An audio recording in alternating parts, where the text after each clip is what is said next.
د فصح او د فطرې ډوډۍ اختر ته 2 ورځې پاتې وې.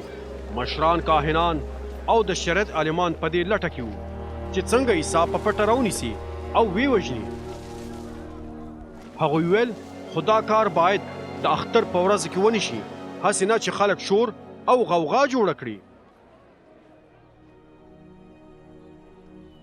عیسی په بیت عنیا کې د شمون په کور کې چې مخکې د جزام ناروغي لرله دسترخوان ته ناست و. یوه ښځه راغله او د مرمر بوتل ورسره و چې د سنبل د قیمتي عطر څخه ډک و. هغې د بوتل سر مات کړ او د عیسی په سر باندې واچول. په هغه ځای کې د حاضر خلکو څخه ځینې په قهر شول او یو بل ته یې سره وویل دا عطر ولې داسې بې ځایه لاړ شي؟ کیدای شول چې دا عطر د سپینو زرو د 300 سکو څخه په زیاته بیه خرڅ شوي وای او پیسې غریبانانو ته ورکړل شوي وای. نو هغوی هغه ښځه ورټله، خو عیسی وویل د هغې سره کار مه لرئ، هغه ولې تنګوئ؟ هغې زما سره ښه کار کړی دی. غریبان به تل ستاسو سره وي او هر وخت چې وغواړئ د هغوی سره مرسته کولی شئ، خو زه به تل ستاسو سره نه یم. دې ښځې چې څه کولی شول ویې کړل. هغې زما په بدن باندې عطر واچول او چې د خښولو څخه مې مخکې تیار کړي. په یقین سره زه تاسو ته دا وایم چې د نړۍ په هر ځای کې چې زیری ورکول کیږي نو دې ښځې چې څه کړي دي خلک به هغه یادوي.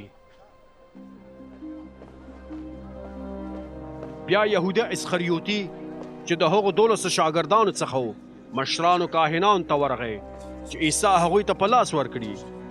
کله چې هغوی دا واورېدل نو خوشحاله شول او د هغه سره د پیسو وعده وکړه. نو یهودا د یوې موقع په لټه کې و تر څو عیسی هغوی ته په لاس ورکړي.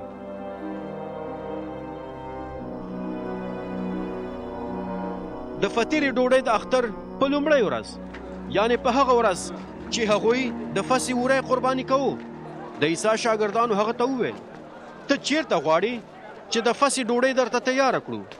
نو عیسی خپل 2 شاګردان ولېږل او ورته ویې ویل ښار ته لاړ شئ، یو سړی به ووینئ چې د اوبو منګی وړي، د هغه پسې لاړ شئ او کوم کور ته چې هغه ورننوت تاسو هم ورشئ او د کور خاوند ته ووایئ استاد وایي د میلمنو هغه کوټه چیرته ده چې زه او زما شاګردان به پکې د فصح ډوډۍ وخورو. هغه به تاسو ته پاس په بالاخانه کې یوه لویه فرش شوې کوټه در وښایي، هلته زموږ دپاره ډوډۍ تیاره کړئ. بیا شاګردان روان شول او ښار ته لاړل. نو هغوی ټول شیان هماغه شان ولیدل لکه څنګه چې عیسی ورته ویلي وو. نو هغوی د فصح ډوډۍ تیاره کړه